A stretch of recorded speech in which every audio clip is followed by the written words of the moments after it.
True Elden Ring fans know that the most important Elden Ring lore isn't about the politics, outer gods, or America's machinations. No.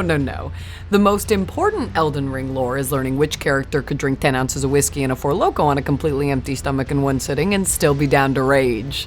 So y'all are in luck. The name's Rare, a professional Elden Ring challenge runner with an overactive imagination and a hyperfixation for this game. I also happen to have a background as a bartender, so I'm just the girl to judge Elden Ring's top 5 tarnished to get tanked with. Number 5. Curse you, Bale! Drake Warrior Egon. This one is so free. Of course, the fearless Drake Warrior with a voice like vengeful gravel and unmatched ambition is top billing for booze buddy. Egon is a regular at the Dragon Communion Cocktail Lounge, although he treats it more like a dive. He's your classic emotional drunk at the tavern, but with a bit of a higher tolerance. He goes around the bar challenging everyone to drinking competitions and always loses, but he also always asks for a rematch, completely convinced he's gonna win the next go-around. He drinks whatever IPA is on tap, saying that he likes the hops because he overheard Florisax say that one time and thinks it makes him sound manly, but the truth is he can't tell the difference between a stout and an ale. He is eager though to make a lot of plans and decisions that he is absolutely not going to remember the next morning, like, yeah, let's go Drake hunting next week, man, I got a spare harpoon for you, and yeah, dude, come on over, I'll show you how to sear your dragon steak sax style. He says in-world culturally insensitive things, but not out of malice so much as like general curiosity. Like he 100% touched Morgoth's horns without permission and then asked if tarnished tramps like to grab onto them while they ride. The next round calls to him over and over like the Green Goblin mask. One day he'll learn not to heed that call and he'll learn that just because the bottle is low does not mean he needs to finish it off, but that day is not today. If any average Joe Schmo Placid Dope challenges him to a bar brawl, I guarantee you that they will not be ready for the unholy retribution that they brought upon themselves. He will absolutely obliterate them. And then finally, once he hits his hooch threshold at the end of the night, he collapses onto the ground, singing the Dragon Communion alma mater until one of his bros peels him off and carries him out. Overall, an absolute legend. Number 4. Champions, welcome!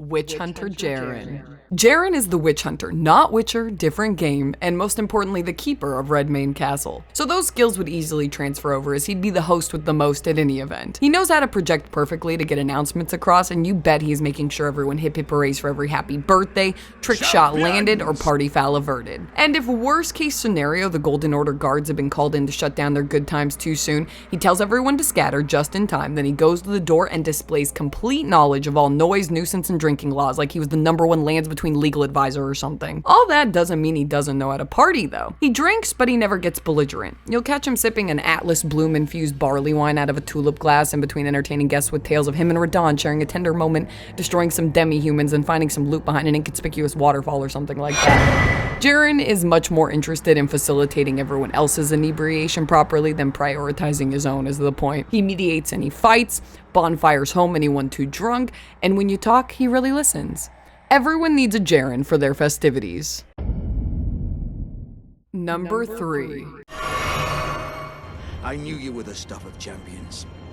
It was a marvelous battle. Iron Fist Alexander.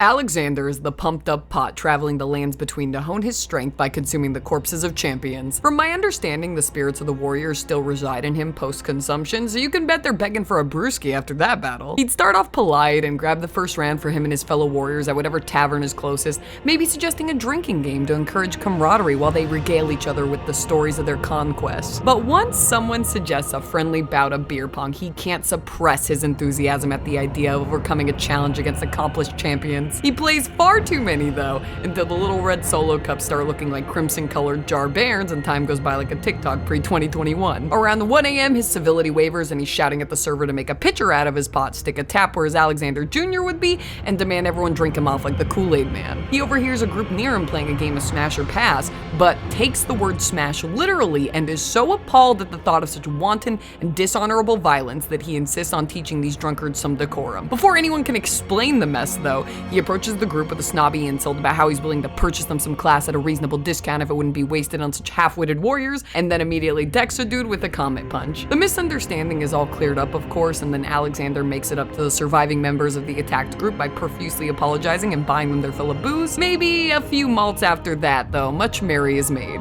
He drinks until he passes out in the bar bathroom after complimenting on the commendable manhood of the man in the urinal next door to him. By morning, he's on his way to the mountaintop of giants filled with meaningful memories, and if you were with him, you would be too. Number 2. You were a fine warrior. Your only mistake was your choice of master.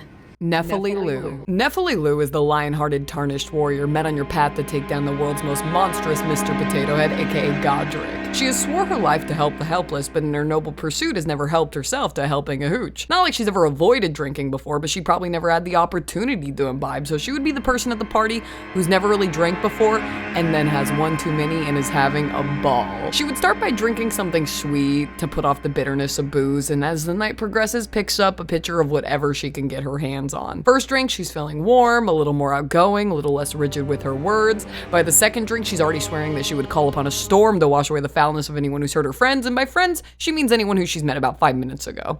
By the third drink, she's swinging wildly between praise-bombing fellow patrons and wanting to wrestle the strongest-looking person in the room to prove her valor. At drink number 4, she's plotting her vengeance on Gideon, but the schemes are so nonsensical that no one takes her seriously, like she's planning to swap out his walking stick for a giant candy cane or something like that. Unfortunately, her inexperience will eventually cost her her dinner around drink number 5 when she storm hurls into the loo, pun intended, then passes out on Roderica's lap until daybreak. Thankfully, her arsenal charm will help her carry her heavy headache the next day, and overall, she reminds everyone of their first time getting sloshed on the undaunted draught and brings the whole group closer together.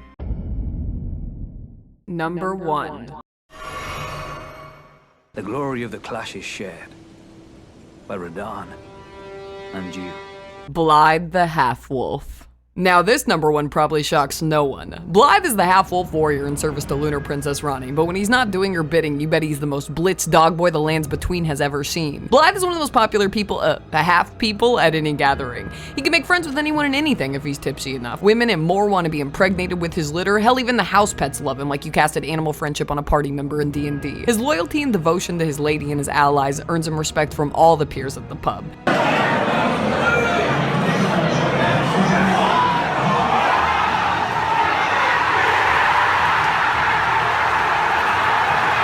He loves to drink, but always smokes the Outer God's lettuce beforehand because he's convinced it makes his homemade Glover de Garde taste a little bit better. He wags his tail before taking the most hideously drawn-out bong rip in the rotation, and then spends the next 3 hours ranting about Ronnie's fight against fate until someone distracts him with belly rubs or ear scratchies. Then it's on the party games. Beer pong is out of the question because he always chases the ball if someone misses it or doesn't catch it, so he spearheads King's Cup instead, all the while drunkenly convincing a friend who's unhappy with their job to unionize their workplace and offering to make picket signs for them to help. Once he crosses his drinking threshold, say something like he's gonna go take a smoke break outside, but then he goes off to the nearest hillside and starts howling under the moon, the EldenRing equivalent of Dirty Little Secret by the All-American Rejects, while thinking about his feelings for Ranni. Maybe one day she'll throw him a bone, because obviously he wants to throw her a boner, but that day is not today. Anyways, eventually someone calls EG to pick him up and put him in the ever-prison daycare before he wakes up the neighbors, but his absence is felt until the next time we see him. Oh wait, I don't think that goes that well. Anyway.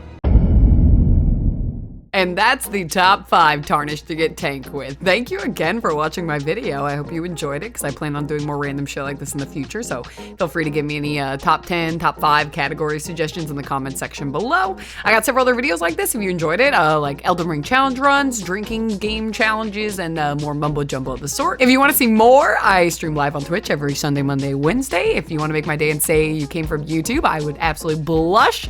My cheeks would get rosy red. And yeah, so you can come embarrass me live. Besides that, see you next time. Thank you.